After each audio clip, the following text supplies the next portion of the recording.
So welcome to today's class, and today we are going to study Lewis growth model. And you have already studied some of the growth theories earlier.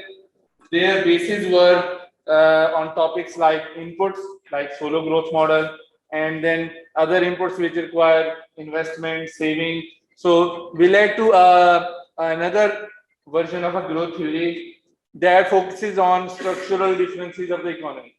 And what are those we will study here? So the idea behind this theory is that developing countries sometimes are stuck in two extreme cases. They have two states, one, and they are interlinked with each other, and they are also causing each other. For example, here the two extreme means that country is not growing homogeneously. There are high developed regions and there are regions where there is no law and order control. For example, there are high-rise buildings as well as slums and inaccessible regions. Like if we have cities where Lahore, Karachi, Islamabad, there are high-rise buildings, and there are some regions where it's not easy for individuals to go without security. So this shows that the country has two states, two different types of regions. They are totally opposite. It has regimes making governance excellence like Islamabad, where there is strong whole of the country law. There are different even police quality is better there as compared to other regions of the country. So and as well as and there are regions where there is no control of government. Like we used to have FATA region where it was Jirga system and it was not based upon the country laws. Okay, so these are this is the background. So if this situation is there, then the Lewis growth model that is being studied today is a solution to create sustainable growth, to use the conditions and create change in the economy. Okay, so let's move forward. So what does this theory talk about? So this theory is a part of a set of theories which is called structural change theory, that how to transform the economy from one state to another and create growth. So the hypothesis that underdevelopment is due to underutilization of resources arising from structural and institutional factors. Means in Pakistan have abundant labor, but the problem is that they are underutilized in some regions where there is high unemployment, and in other regions they are employed but have very small salaries that have their origins in both domestic and international dualism. So there is a dualism in a country. So dualism can be connected with the connection between with Iran and Saudi Arabia. So there are two sects in terms of religion. A dualism can be Punjab and Sindh, two opposite provinces which have which are fighting with each other over water or other governance issues. So development therefore requires more than just accelerated capital formation. So previous theories were saying if you save more, you will invest, country will grow faster, and there will be growth. But it's not about high saving only or high investment only. The country is stuck the countries are already stuck at bad equilibrium or bad situation. So we need a transformation that can create growth. And rather than inviting foreign help, the transformation will create chain of events which will create growth. So this is the background. So let's start. So Lewis growth model says that there are two sectors or two poles, or there is a dualism. First sector is called traditional sector, like rural areas. So what is the properties of that region? They are overpopulated. They are dominated by agriculture sector. They are mostly rural areas. They have excess labor. You have already studied in macroeconomics what is meant by excess labor. Means the number of jobs that they have more than that labor. So what happens when there is excess labor? So when there is excess labor, the marginal product of labor will go beyond zero. if a country or a firm has capacity to hire 10 people, but you hire 50 people, what will happen? Individual's labor productivity will be negative, most probably. Okay, so they have. Competition will rise, yes. In this case, when there is excess labor, the competition will rise, but who will face the loss? The labor, because the wages will fall. So they are already, I'm going to talk about their wages right now. So there is competition, but that competition is not helping the development or welfare of the people. That is over competition now, because competition is good when it's on the both sides, sellers and buyers. Here only the labor as a seller of services has competition, but buyers do not have competition. Okay, so the competition उस time अच्छा होता है जब दोनों sides में. We studied in microeconomics that perfect competition is when there are too many labor, too many firms, and too many buyers. If any one of them is not too many, then this is not perfect competition. It may become monopsony or monopoly. So ये labor की perspective से देखें, अगर हम company perspective से देखें तो उसमें तो the most talented person को hire करेंगे. Yes. So on the other side, that's the story, na. So, but in rural areas, there will be no high quality institutes. In rural areas, there are agricultural lands. So there are agricultural lands, but there are too many labor. So what will happen is that when there is excess labor, I will now summarize it. Excess labor means that if you withdraw few labor from the market, means few of them migrate to the city, there will be no change in the agriculture sector because there were too many. For example, if there is capacity for 50 students to sit in the class, but there are 60 sitting here, so that is hurting the quality of education. Let's assume. So if two of them go out, it will not improve the quality of education because they are already beyond the limit. Clear? So there are already too many. If you withdraw few of them from the agriculture sector, their productivity of agriculture will never rise. Clear? So that's why I'm saying what's meant by excess labor. कि उनको अगर आप urban area में ले जाएं या वो abroad भी चले जाएं, the productivity of the labor, productivity of the agriculture sector will not hurt. Otherwise, होना क्या था? If you have capacity of 50 students and there are 50 students and 5 of them go out, so the class size is going smaller. Their productivity might also go small if they are producing something. Okay? Clear now? Anyone who have a question with excess labor? Because this term will be used in the next slide. Then, if there is excess labor, so you already studied what is the model of paying wages in agriculture area. How they usually pay wages? What they do is, in the agriculture area, there is a piece of land, 5 farmers are working on it. How they will distribute the outcome, salaries? What the formula that they usually use? If suppose this is a unit of the land, 5 farmers are working on the land. Now they need to distribute the income. So they will equally distribute, or that's called average. So in the rural area, the formula for wages is average output. So on the land, 10 people are working. So 10% of the output is the salary. Okay, so that's why wages are equal to average product.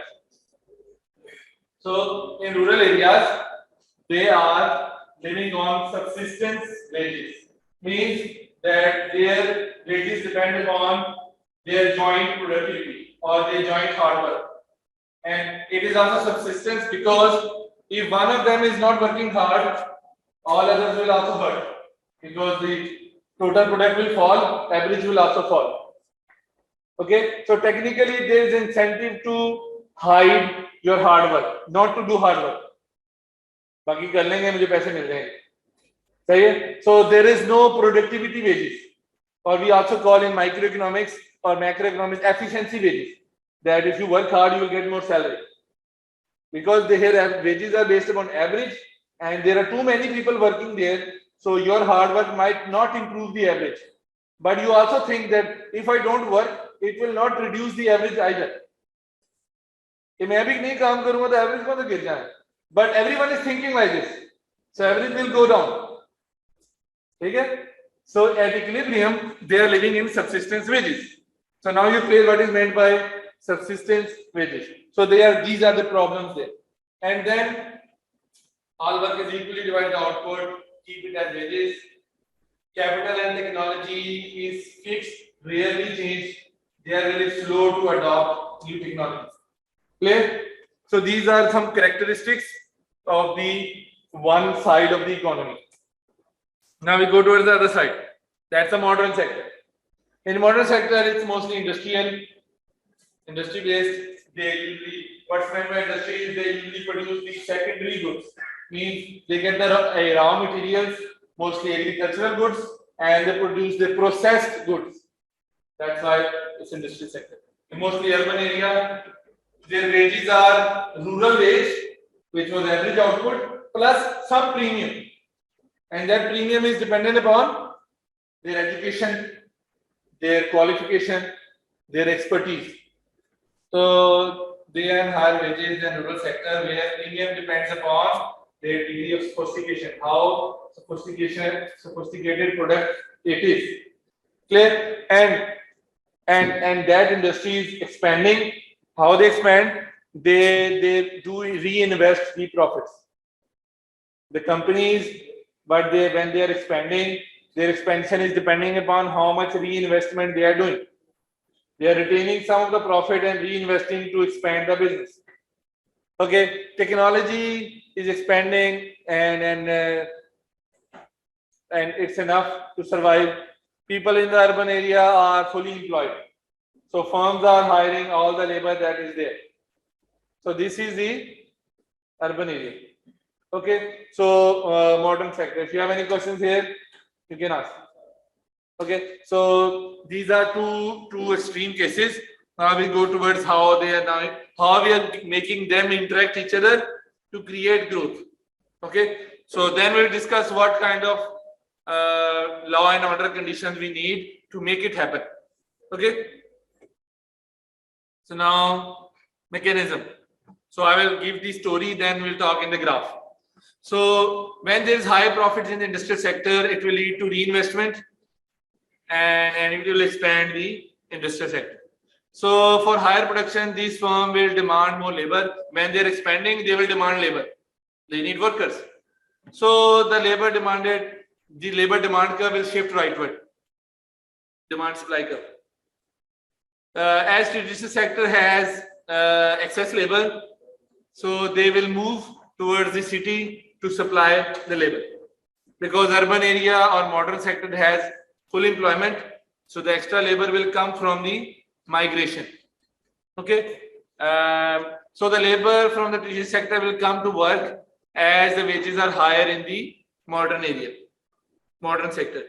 And how high they are? They are higher because there is some premium there. This process will continue until the surplus labor in the traditional sector is all absorbed. सारी extra labor absorb हो जाएगी, excess labor खत्म हो जाएगी. उस time तक ये process चलता रहेगा.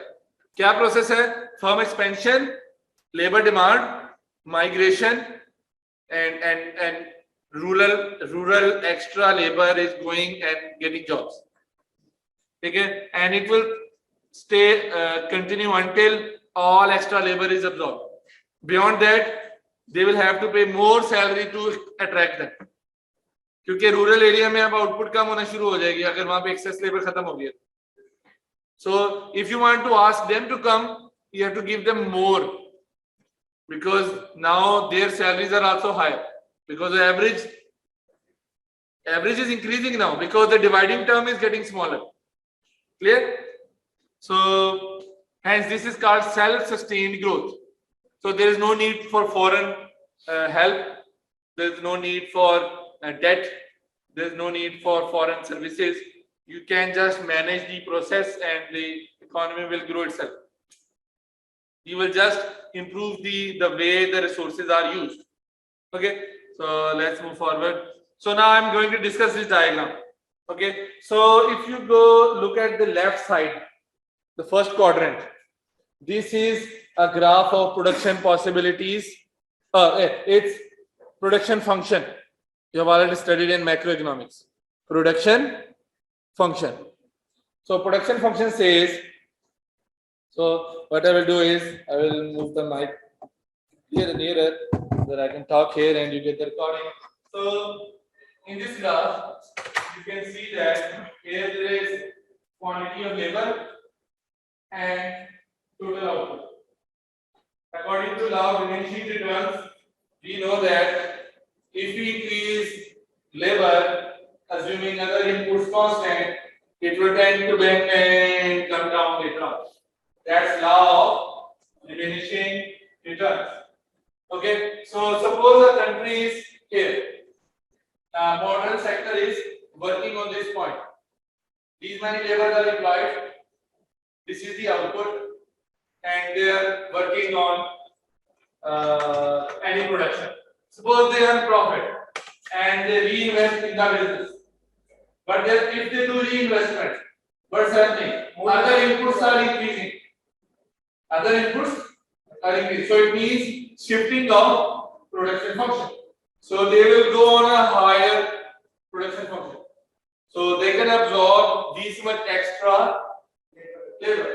So it means labor demand curve will shift right. Okay? Because they need more labor to get this much extra output, because they have their extra machinery or raw material, so they need more labor to work on them. So, but the extra labor is not there in the urban area. It's coming from the rural area. So this is the demand curve and this is the supply curve. Supply curve is horizontal because there is excess labor. So when there is excess labor, individual labor cannot bargain for wages. So it means labor supply curve will become horizontal. They cannot ask for higher salaries because there are too many. We can hire anyone. So you will pay them market wages. Other work says now there will be positive slope. Means you need more, pay more. Right? Clear? That's why it's horizontal. You understood what is meant by horizontal? Yes? This horizontal is based upon the market wages, which is rural wage plus premium. That's why rural wage plus premium. So this is already higher than the rural salaries, which was average product. So it means they are happy to come on these salaries, but they cannot ask for more until they are not surplus. जब वो surplus खत्म हो जाएगा, तो नए के लिए उनको बड़ा पैकेज देना पड़ेगा, because they are now earning more in the rural area too. जब excess labor खत्म हो जाएगी, तो जो थोड़े labor रह गए rural area में वो वहाँ भी अच्छा है, तो अगर उनको फैक्ट्री में बुलाना है, तो उनको प्रीमियम ज़्यादा देना है. So that means that it will be positively slope. Okay? So similarly, if they reinvest again, they need more labor. That's it. So this process will continue until the surplus labor is absorbed, and that surplus labor, when it is absorbed, the indication of that will be that the agricultural output is going down. surplus जब खत्म होगा क्या होगा? जब नए बजे उठाएंगे तो